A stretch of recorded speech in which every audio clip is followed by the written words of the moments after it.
दिल्ली नगर निगम के नोटिस से व्यापारियों में हड़कंप मच गया है। दुकानदारों और फैक्ट्री मालिकों पर सीलिंग का खतरा मंडरा रहा है। वहीं होटल, रेस्टोरेंट और बैंक्वेट कारोबार भी इस दायरे में आ गया है। व्यापारी संगठनों का प्रतिनिधिमंडल आज मुलाकात करेगा। वहीं दोपहर 12 बजे नगर निगम आयुक्त से ये बैठक की जाएगी। तो दिल्ली में नगर निगम के नोटिस के बाद व्यापारियों में हड़कंप मच गया है। इस दौरान दुकानदारों और फैक्ट्री मालिकों, होटल संचालकों, रेस्टोरेंट और बैंकेट कारोबारियों को सीलिंग का डर जो है वो सता रहा है। इसी मुद्दे पर आज व्यापारी संगठनों का एक प्रतिनिधिमंडल नगर निगम आयुक्त से मुलाकात भी करेगा और अपनी चिंताएं सामने रखेगा।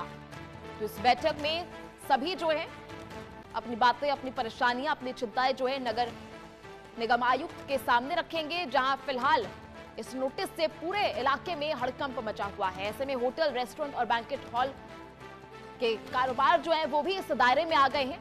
तो नगर निगम का ये नोटिस, जहां सीलिंग का साया जो है अब व्यापारियों पर मंडराता हुआ दिखाई दे रहा है। ऐसे में प्रतिनिधिमंडल की आज ये मुलाकात 12 बजे ये बैठक होनी है नगर निगम आयुक्त के साथ, जहां फिलहाल इस मुद्दे को लेकर चर्चा की जाएगी और व्यापारी मंडल जो है अपनी सभी चिंताएं, अपनी सभी परेशानियां जो हैं वो आज नगर निगम आयुक्त के सामने रखेंगे। ऐसे में देखना यह होगा कि इस बैठक के बाद, इस मीटिंग के बाद क्या कुछ चीजें सामने आती हैं। और दिल्ली में होटल, रेस्टोरेंट और बैंकेट संचालकों पर यह खतरा जो है मंडराता जा रहा है। ऐसे में सीलिंग का खतरा इन सभी को सता रहा है, जिसको लेकर व्यापारी संगठनों का प्रतिनिधिमंडल आज एक खास मुलाकात करने वाला है।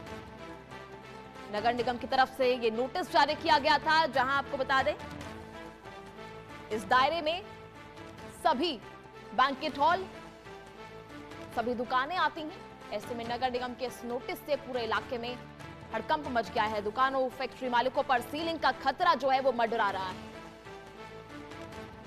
चलिए, ज्यादा जानकारी के लिए हमारे सहयोगी आरजू इस वक्त हमारे साथ जुड़ी हुई है। आरजू, क्या कुछ जानकारी इसको लेकर, नोटिस में क्या कुछ साफ कहा गया है?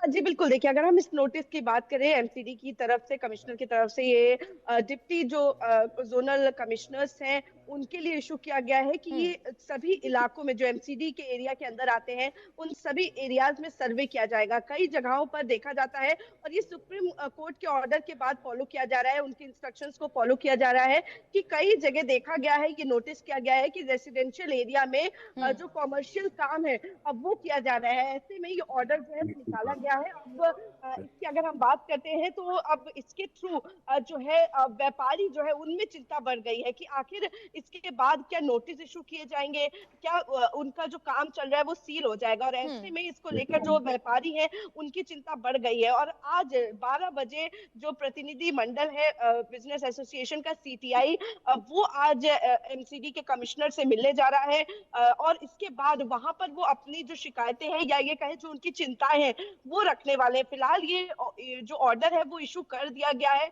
कि सभी इलाकों में सर्वे किया जाएगा और सर्वे करके एक रिकॉर्ड जो है वो तैयार किया जाएगा। फिलहाल चिंता ये है कि जो भी जो रेसिडेंशियल एरियाज हैं जिनमें दुकानें चल रही हैं, बैंक्वेट हॉल चल रहे हैं या ये कहें होटल चल रहे हैं, छोटे छोटे रेस्टोरेंट, ढाबा टाइप चल रहे हैं, उन सभी की ये चिंता है और कहीं ना कहीं इन पर गाज जो है वो गिरने का खतरा है, जिसको लेकर आज जो प्रतिनिधि मंडल है, बिजनेस एसोसिएशन है सीटीआई का, वो आज जाकर एमसीडी कमिश्नर से मुलाकात करेगा। 12 बजे ये मुलाकात होनी है। फिलहाल देखना होगा इसके बाद क्या राहत मिलती है, कुछ समय दिया जाता है या फिर क्या कुछ चिंताएं जो है वो एमसीडी कमिश्नर के आगे रखी जाती है। बहुत बहुत शुक्रिया जुड़ने के लिए, तमाम जानकारी साझा करने के लिए।